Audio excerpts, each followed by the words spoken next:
Welcome to ECNTRADE Daily Video. Before we begin, it should be noted that any advice is of a general nature only and that your personal circumstances have not been taken into consideration. Hello everyone, my name is Rob Clayton and thank you for joining me. Well, on Friday, the Australian dollar staged another head-spinning turnaround and erased most of Thursday's gains after the challenge near the key resistance level of 63.55, where I outlined here, was rejected and now negates the recent posted bullish hammer or Japanese candlestick hammer. Looking ahead to this week, though, in Australia, we have the release of the Reserve Bank of Australia minutes, which would give us some clues, hopefully, behind the 25 base point rate hike that we saw earlier this month. Along with that, the market will be expecting to see further updates on the unemployment change this Thursday, with a forecast expected to see a decline of 25,000 against the prior print of 33,000. While the unemployment holds at 3.5%.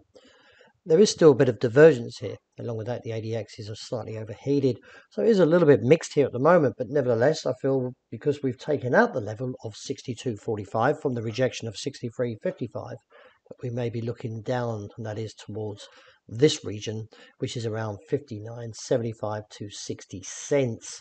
There's a lot of work to do on the top side, and we do need to clear 63.55 to support any further gains up to around 65.40. The euro relatively hasn't staged any real significant moves other than that outside engulfing candle, but still from the close on Friday we're back at pretty much along the lower levels around 97, and therefore could see further mixed price action as we look at 97.20 as a short-term base with 96.75 beneath, and then on the top side the key level is at 97.95. That would see further gains up towards that down channel, which is around 99 figure 35. The dollar index, which measures the greenback strength against a basket of 6 major currencies, still holds around 113. Dollar yen is not backing down, as we can see, and there's been no interventions either, as the market posts a fresh 32-year high against the yen. With the market trading around 148.79 highs at the moment, I still feel that we can still see a complete washout to the downside if the Bank of Japan does intervene.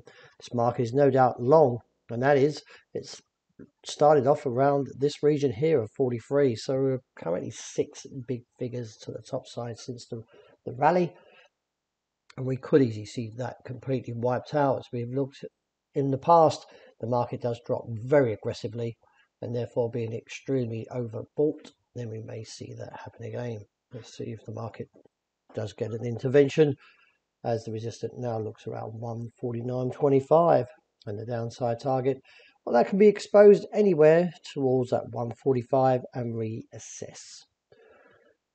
Sterling was very whipsawed as well after learning that the UK Prime Minister Liz Truss has sacked the UK former Chancellor, making this his tenure the shortest, or second shortest, that is, since 1900. He served 8 days longer than Ian MacLeod, whose 1 month in office was ended by a sudden death in July 1970. Meanwhile, the Bank of England Governor Andrew Bailey spoke on Saturday and said inflationary pressure might require a stronger interest rate response.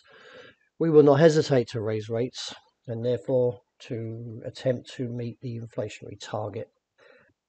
He said that at the event on the sidelines of the International Monetary Fund meeting in Washington at the weekend.